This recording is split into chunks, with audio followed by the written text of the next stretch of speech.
Today we're continuing our hunt for the best brownie recipe ever. And next up to challenge the Australian Women's Weekly in snacking bakes is celebrated baker and author of the Vanilla Bean Baking blog, Sarah Kieffer.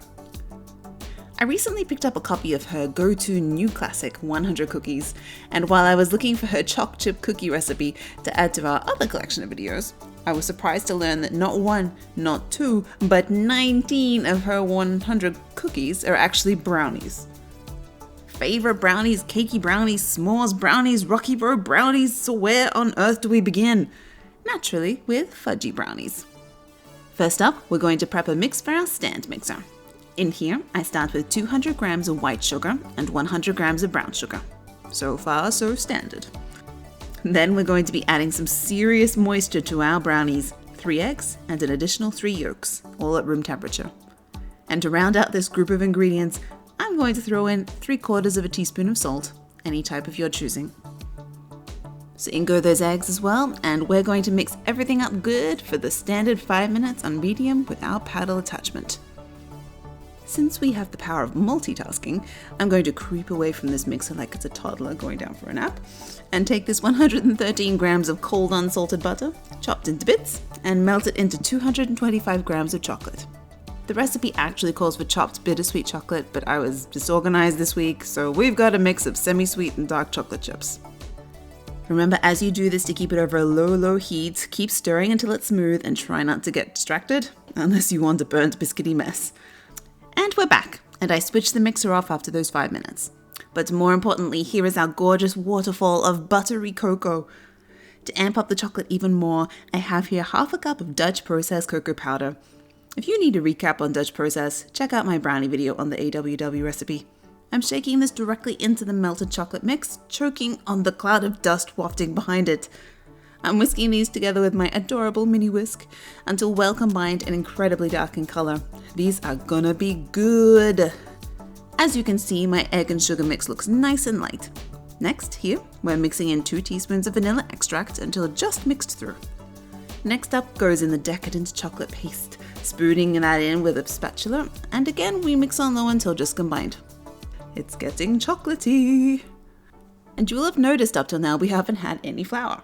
And all we will need today is 71 grams of all-purpose to give the brownies a little bit of structure. I'm going to fold in the flour gently, so we can keep what lift we have left from beating up those eggs earlier.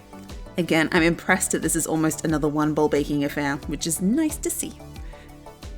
Another thing to add is that before I left the stove earlier, I actually set the oven to preheat to 350 degrees Fahrenheit, so it's just about ready to accept our mix here once we get it into the pan.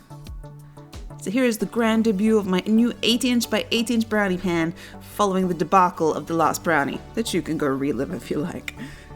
To prepare it, I usually grease the bottom and sides roughly with unsalted butter, create a sling with my baking paper to lift it out later with, and add a light dusting of cocoa powder to the base and uncovered sides. Here is the rich chocolatey batter, pouring it in like a pro and going about halfway up the sides of the pan.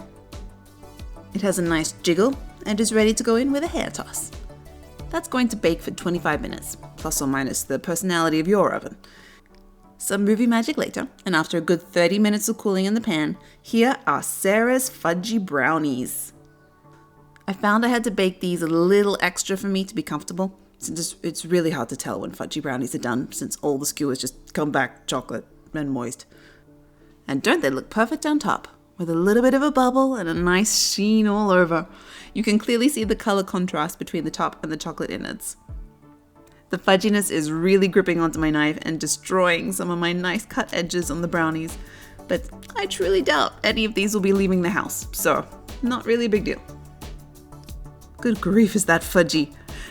It's clearly well baked and looks like the image in the book, so I'll chalk that up to a baking win. So after gluing my mouth together with Brownie, it's time to answer the question, who stacks up better?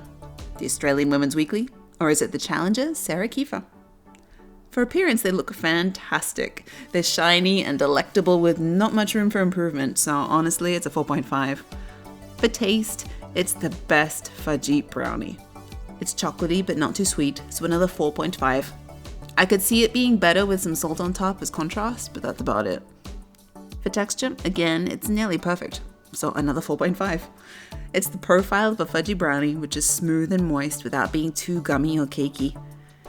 For ease, I liked how compact and clear this recipe was, and all the measurements were in cups and grams, but the cook time was a little bizarre since for me it was way off, like an extra 10 minutes plus, so I'm gonna go with a 4.0.